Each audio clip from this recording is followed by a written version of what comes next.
Bienvenidos al canal educativo de la Escuela Militar de Medicina de México.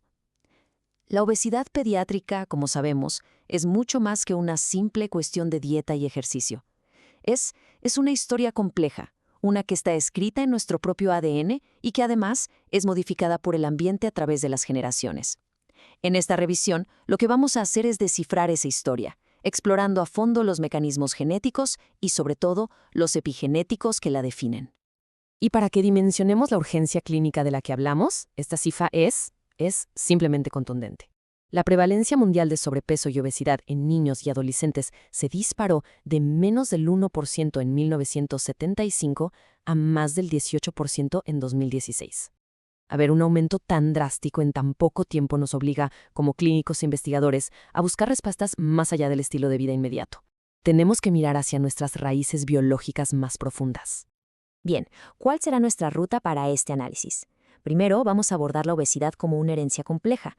Después, nos vamos a sumergir en el plano genético, o el blueprint, para luego analizar la capa epigenética que lo modula. Seguiremos rastreando esos ecos transgeneracionales y finalmente cerraremos con los horizontes clínicos y las conclusiones que todo esto nos deja. Empezamos con la primera sección, obesidad, una herencia compleja. Aquí vamos a examinar esa interacción, ese diálogo constante entre el ambiente, la genética y la epigenética en la obesidad pediátrica. Pasamos a la sección 2, el plano genético. Aquí es fundamental que diferenciemos entre los factores genéticos que son raros pero de un impacto muy potente y aquellas influencias que son mucho más comunes pero más sutiles en su efecto.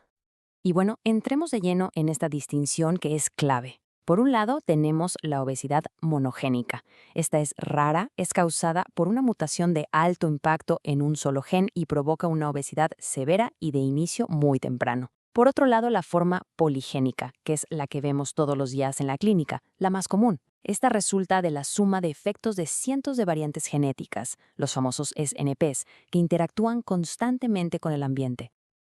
Ahora, lo que es realmente fascinante aquí, y que vemos en la tabla, es el poder de estos genes. La gran mayoría de estas mutaciones monogénicas se localizan en la vía de la leptina melanocortina.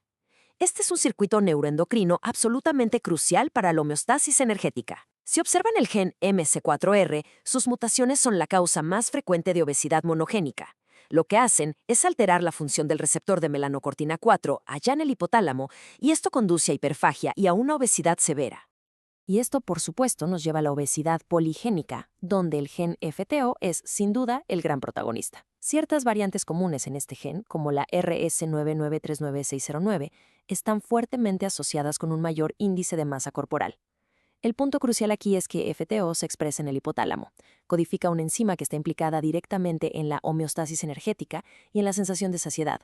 O sea, para una parte importante de la población, esa sensación de estar lleno es genéticamente más difícil de alcanzar.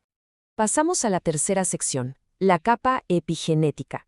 Ahora vamos a ver cómo el ambiente literalmente escribe instrucciones sobre nuestro ADN. Piénsenlo así. Si la genética es el hardware, la epigenética es el software que le dice a ese hardware cómo y cuándo funcionar. Para ser muy precisos, la epigenética se define como esos mecanismos reguladores de la expresión génica que son heredables, pero, y esto es lo importante, no implican cambios en la secuencia de ADN. Vamos a hablar principalmente de dos, la metilación del ADN y las modificaciones de histonas. El primer mecanismo, la metilación del ADN, funciona básicamente como un interruptor, o más bien como un dimmer. Cuando se añaden grupos metilo al ADN, generalmente en sitios CPG, lo que se provoca es una represión de la transcripción. En esencia, estamos apagando o bajando el volumen de la expresión de un gen, pero sin alterar su código base.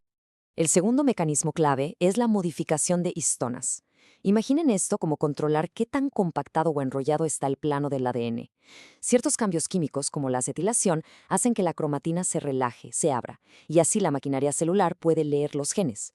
Por el contrario, otras modificaciones la compactan, silenciando regiones enteras del genoma. Entramos a la cuarta sección, ecos transgeneracionales. Aquí es donde vamos a conectar todo lo que hemos visto. Vamos a rastrear cómo estas marcas epigenéticas pueden transmitirse, creando una especie de memoria metabólica a través del tiempo. Esta imagen ilustra un concepto que es fundamental. La verdadera herencia epigenética transgeneracional ocurre cuando una exposición ambiental en la generación F0, los abuelos, altera la línea germinal, es decir, los espermatozoides o los óvulos. Y estas epimutaciones se transmiten hasta la generación F2, los nietos. Una generación que, y esto es lo importante, nunca estuvo expuesta directamente al factor original. Están literalmente heredando la susceptibilidad. Y para esta programación metabólica existen dos ventanas críticas. Primero, el ambiente intrauterino. La placenta, como vemos en el panel A, es la que media la exposición del feto a la sobrenutrición o a otros factores obesogénicos maternos. Y segundo, el periodo postnatal, que se muestra en el panel B, donde la composición de la leche materna puede transferir información epigenética que va a modular el riesgo metabólico del lactante. Todo este concepto se consolida en lo que conocemos como los primeros 1000 días de vida. Este periodo, que va desde la concepción hasta los 2 años, es la ventana de máxima plasticidad epigenética. Es el momento donde la nutrición y el ambiente tienen el impacto más profundo y duradero en la programación de la salud metabólica para el resto de la vida. Llegamos a la sección final, horizontes clínicos y conclusión. Ahora, el reto es traducir toda esta ciencia molecular tan compleja en lecciones prácticas y aplicables para nuestra clínica diaria. Entonces, ¿con qué nos quedamos? Los mensajes para la práctica clínica son muy claros. Primero, la salud preconcepcional de ambos padres es fundamental porque programa epigenéticamente los gametos. Segundo, la salud materna durante la gestación y la lactancia influye de manera directa en el riesgo metabólico de la descendencia. Tercero, un riesgo genético, como tener una variante del gen FTO, no es un destino sellado, interactúa constantemente con las señales epigenéticas del ambiente. Y cuarto, y esto es lo más esperanzador, las marcas epigenéticas son en principio irreversibles. Esto nos abre una ventana terapéutica enorme para intervenciones tempranas. Y esto nos deja con una pregunta final, una pregunta provocadora para la reflexión. ¿Qué pasaría si pudiéramos reprogramar el riesgo de obesidad incluso antes de que se manifieste? La comprensión de estos mecanismos nos acerca paso a paso a un futuro donde la prevención podría comenzar mucho antes de lo que imaginamos, incluso antes de la concepción. Las referencias utilizadas para esta revisión, basadas principalmente en el trabajo de Panera y sus colaboradores, se muestran en este momento en pantalla. Este video fue producido por el general de brigada médico cirujano Humberto Carrasco Vargas. Muchas gracias por su atención.